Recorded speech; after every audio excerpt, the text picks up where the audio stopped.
the viewership is extremely high. I don't know the exact percentage, but we all know viewership is higher. So she's delivered in so many ways. Professional women who've achieved so much in their lives would hate on a rookie who's been nothing but respectful. Caitlin has not said anything. Caitlin Clark has just won the WNBA Rookie of the Year.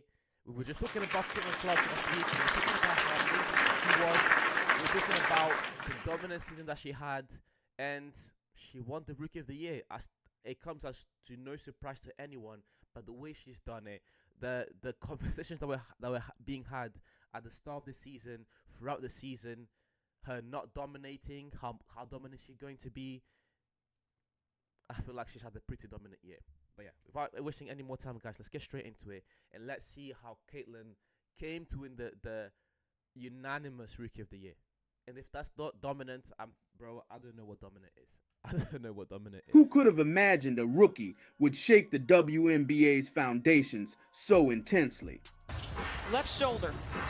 Austin had her 11th double-double of the season, and Clark. Jeez.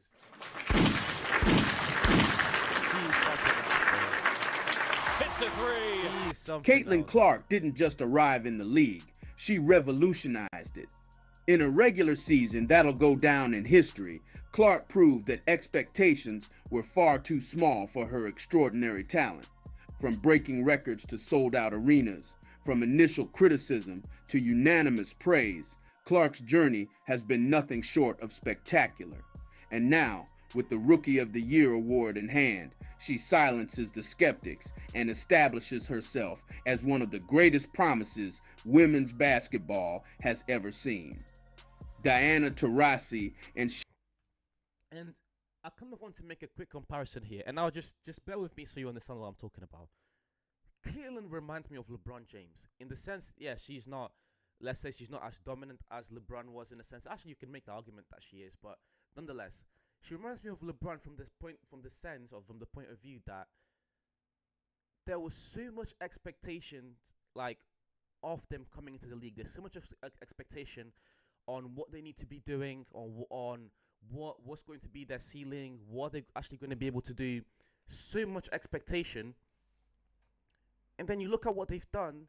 They've reached that expectation, and they've kind of overachieved in a sense. People talking about when LeBron came in the league, you have to be an all-time player or it's a bust. LeBron is arguably the GOAT. You look at Caitlin Clark, and you look at the expectation that was there for her at her rookie season, unanimous Rookie of the Year, and she led the league in assists, averaging 19 points per game. Where there's a lot of expectation, where there's a lot of pressure, they delivered, and that's where she kind of reminds me of LeBron. Cheryl Swoops must be asking themselves, why did I doubt this rookie? I shouldn't have done that. But make no mistake, this is just the beginning. Clark's horizon isn't limited to rookie trophies. With MVP in her sights and an entire career ahead, we're witnessing the birth of an era. The era of Caitlin Clark in the WNBA. And I feel like this guy, I don't know his name, but he hit home. I feel like this is the biggest point of Caitlin at the minute, at least for me, is the fact that she's dominant. She's extremely dominant. And it's like, this is her rookie year. She's just finished dominating the league in her rookie season.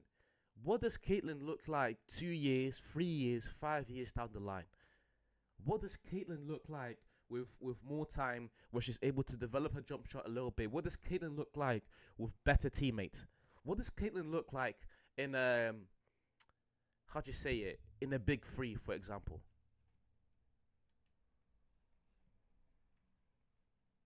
This is only the start. He is right. Clark's story doesn't begin with the WNBA draft, but long before, on the courts of Iowa. From early on, it was clear that Clark wasn't an ordinary player. Her shooting ability, court vision, and on-court leadership set her apart as one of the greatest prospects. Right now with O2, get the latest AI-powered experiences in college basketball. The buzz around Clark grew with each game. Analysts, fans, and even pro players couldn't take their eyes off her. The question wasn't if she'd be drafted into the WNBA, but how high she'd be selected. Then came the big... Actually, I don't even think that was the question. I think that the question was always, what is she going to do in her career? Because similar to LeBron, it's like we all knew she was going to go number one. Like, there was no way she wasn't going to go number one. She was always going to go number one. Same thing with LeBron. The question for her is the impact she's going to have on the league, short term and long term. That was like the question with Caitlyn. And so far it's been good. Viewership is extremely high. I don't know the exact percentage, but we all know viewership is higher. So she's delivered in so many ways. Day. With the first overall pick in the 2024 draft, the Indiana Fever selected Caitlin Clark. Expectations were astronomical.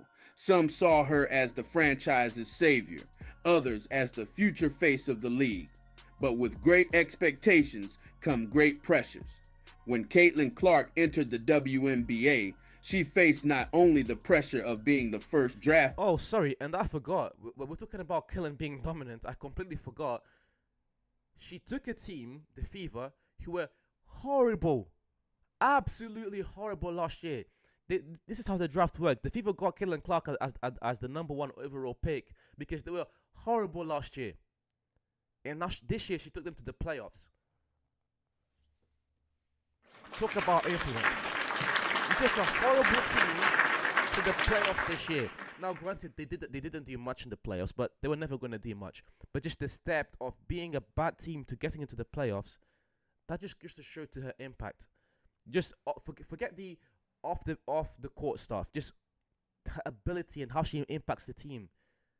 It's outstanding. Pick and the sky-high expectations of fans. She also had to deal with criticism and doubts from some of the greatest legends in women's basketball. Diana Taurasi, widely considered one of the best players of all. All these haters, bro. I don't know why. I don't know why these grown professional women who've achieved so much in their lives would hate on a rookie who's been nothing but respectful. Caitlyn has not said anything bad about anyone else. About these NBA legends, at least. And they just decided to hate on her because of what? Respect towards a lot of these older or these OG players in the WNBA just completely dropped. Completely dropped. There was no reason for them to hate on Caitlyn. And from the draft, from draft day, they were hating on her. It's disgusting. All time was one of the most prominent voices expressing doubts about Clark. Before Clark even played her first WNBA game, Taurasi commented, "Reality is coming." Cheryl Swoops, another women's basketball legend, also questioned if Clark would be ready for the physical rigor of the pro league. These criticisms weren't necessarily ill-intended. Many veterans saw them as a kind of welcome to the pro world. Nah. These comments were ill-intended. These comments were ill-intended. When you look, again, I'm going to make the LeBron comparison once again. I'm sorry, these comments were ill-intended. When LeBron came in the league, just even from his teammates, the amount of hate and disrespect these guys had before even playing a game. No, these comments were ill-intended, bro. I'm sorry. They were trying to hate on her on purpose. It was 100% intentional. A way to prepare Clark for the challenges she'd face. However, for many fans and observers, these comments seemed unfairly skeptical, especially considering Clark's impressive college basketball record. Yeah, but we'll stop it there, guys. I feel like we've talked about Caitlyn enough. I feel like we've covered her rookie season enough. I feel like we've talked about a lot of things regarding Caitlyn, about the on court and off court. She's outstanding, and we'll continue to talk about Caitlyn. I'm glad the WNBA is not this entertaining league that we can watch, because when the NBA season is over, we've got the W, and when the W is over, it's time to get back into NBA. I feel like this is going to be, like, for us basketball fans, this is going to be an amazing thing moving forward. But as per usual, guys, I appreciate you very much for watching, and I'll see you soon. We're uploading more and more content. I'll see you guys soon.